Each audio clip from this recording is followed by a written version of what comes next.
Is sunscreen protecting us, or have we turned sunlight into something we're afraid of? This video looks at the sunscreen debate: vitamin D, UV damage, skin cancer, ingredient concerns, beauty marketing, public health messaging, and the rise of anti-sunscreen influencers. The truth is not as simple as wear SPF or never wear sunscreen. The real question is, what did we leave out of the sun protection story? I saw a video recently where someone said sunscreen was basically poison. Not, maybe we should ask better questions about ingredients. Not, maybe public health advice needs more nuance. But full dramatic internet certainty. Sunscreen is poison. The sun is medicine. And if you burn, apparently that is because your diet is wrong, your seed oils are cursed, or your ancestors are disappointed in you. And then almost immediately underneath it, I saw the opposite kind of video. The kind where sunlight is spoken about like it is a toxic ex-boyfriend you must avoid at all costs. SPF every day. SPF indoors. SPF when it is cloudy. SPF by the window. SPF on the school run. SPF because aging is failure and your face is basically a crime scene waiting to happen. And I thought, right, this is where we are now. We have somehow turned the sun, which is quite literally the thing that makes Earth livable, into another culture war. The weird thing is both sides are noticing something real. That is what makes this debate so sticky. The pro-sunscreen side is right that UV radiation can damage skin. Sunburn is not a detox. Skin cancer is not a fake problem invented by Big Moisturizer. If you have ever gone on holiday, ignored your mum, and come back looking like a boiled ham, your body was not healing. It was injured. But the skeptical side is also noticing something real, even when some of them take it to completely unhinged places. We do live more indoors than ever.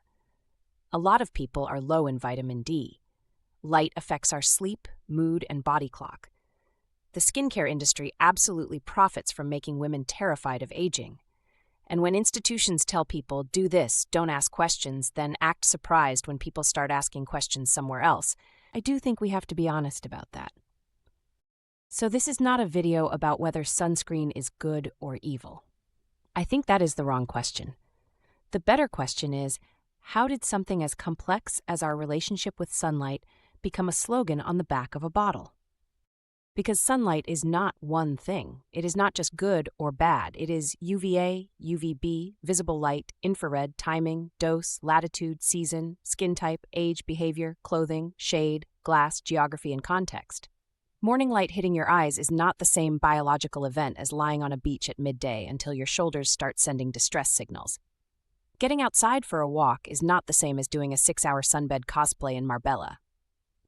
But public health messaging does not deal well with complexity. It has to speak to millions of people at once, so it simplifies. Wear sunscreen, seek shade, cover up, avoid burning. And honestly, that advice exists because people are terrible at estimating risk when they are on holiday. The British relationship with sunshine, for example, is not exactly elegant. We see one cloudless day and immediately behave like we have been personally chosen by Apollo.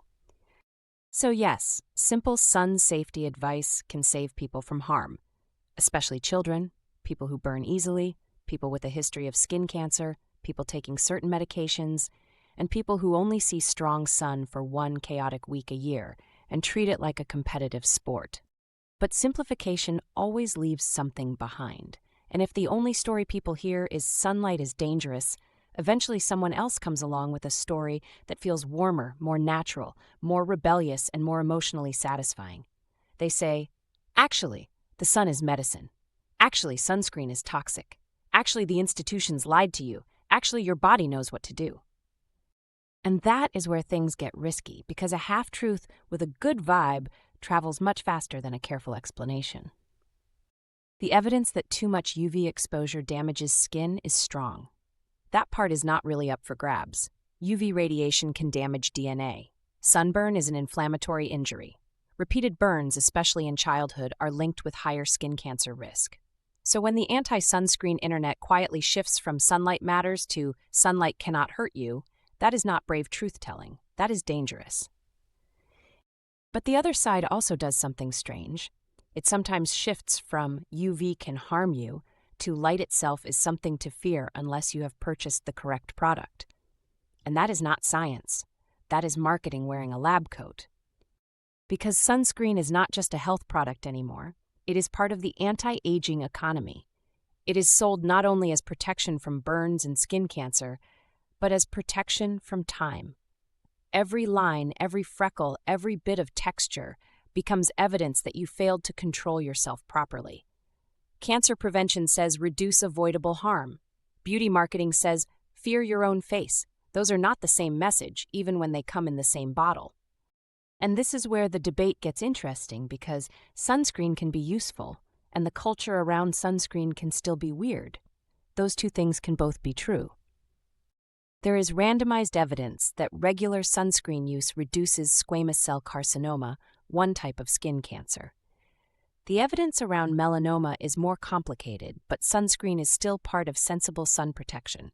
This is still important to consider, and it would be irresponsible to pretend it does not. But it is also irresponsible to pretend there are no unanswered questions anywhere in this story.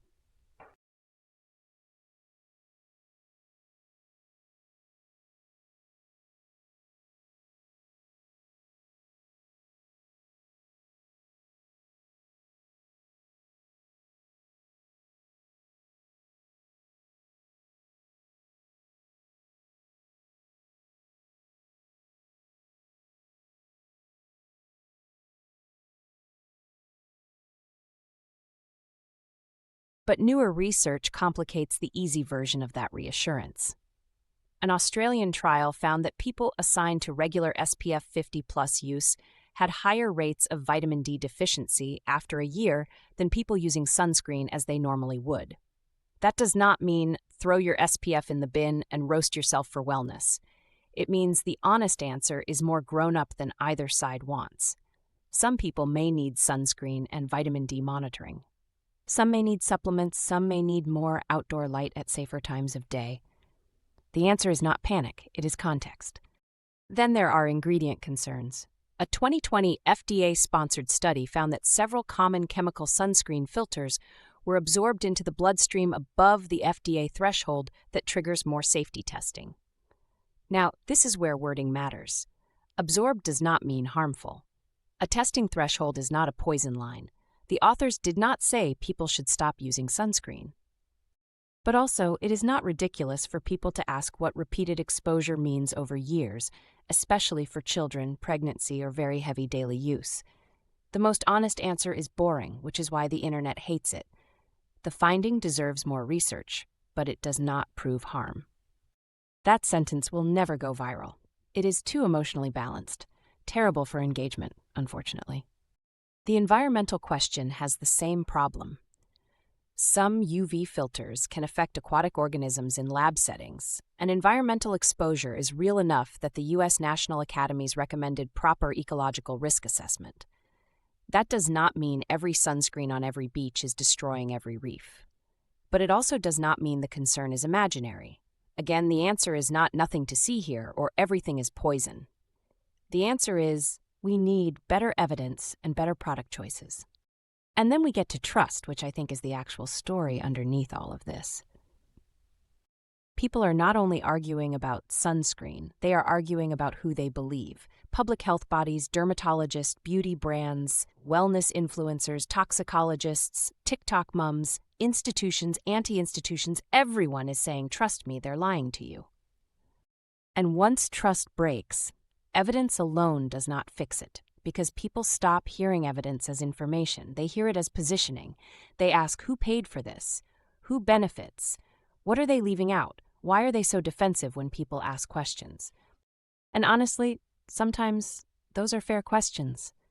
The skincare industry does benefit from fear. The anti-aging market does benefit from making normal faces feel like failed projects. Global health institutions do have funding structures that deserve scrutiny. Public health messaging can become patronizing. Doctors can be dismissive. Regulators can move slowly. But the rebellion has money in it too. Some anti-sunscreen voices sell courses, supplements, alternative products, or affiliate-linked recommendations. So the business model is not just make people scared of sunlight and sell SPF. It can also be make people scared of SPF and sell distrust. Different bottles, same emotional machinery. And this is the bit I think we really leave out. The debate is framed as if there are only two positions.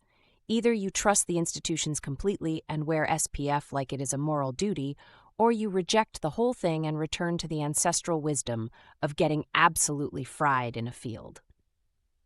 But that is a false choice. You can believe UV damage is real and still think beauty marketing has made people neurotic about sunlight. You can use sunscreen and still want better long-term ingredient data. You can care about vitamin D without pretending sunburn is healthy. You can be skeptical of institutions without outsourcing your brain to someone selling a low-tox lifestyle course in 4 easy payments. That, to me, is the payoff. The missing story is not that sunscreen is secretly evil or that every concern is misinformation. The missing story is that sun protection should have been about literacy, not fear. Sun literacy would mean knowing the UV index matters. It would mean knowing your skin type matters. It would mean understanding that burning is harm, but daylight is not poison. It would mean using shade, hats, clothing, timing, and sunscreen together instead of treating one bottle as a force field. It would mean saying to parents, protect your children from burns, without accidentally teaching them that outside is dangerous. It would also mean admitting that different people have different risks. A red-haired child in Queensland is not in the same situation as a dark-skinned office worker in Glasgow in February. A person with a family history of melanoma is not making the same calculation as someone who is vitamin D deficient and barely sees daylight. Public health loves universal messages because they are scalable, but bodies are not universal. So maybe the real question is not, are you pro-sun or anti-sun? Maybe it's, can we stop turning every health decision into a loyalty test? Because the sun is not a god. It is not a villain. It is a star. We evolved beneath it, but we can still be harmed by it. Sunscreen is not holy water. It is not poison either. It is a tool, a useful one, sometimes an important one, but still a tool. And tools work best when people understand what they are for. So I think the most reasonable answer is layered protection without panic. Avoid burning, respect high UV, use shade in clothing. Use regulated sunscreen when exposure is high or prolonged. Do not use sunscreen as permission to roast for 6 hours. Think about vitamin D if you are at risk. Be honest about ingredient uncertainty without exaggerating it. Be honest about institutional incentives without inventing conspiracies. And maybe, just maybe, stop letting the beauty industry convince us that aging is a personal admin failure. Where do you land? A. UV damage is the bigger proven risk, and sunscreen remains an essential tool. We rely too heavily on sunscreen and ignore vitamin D, shade, clothing, timing, and individual risk. Or C. The whole argument is a false choice, and the answer is sun literacy. Protect yourself without treating sunlight as poison or sunscreen as sacred. Put A, B, or C in the comments and let me know where you stand.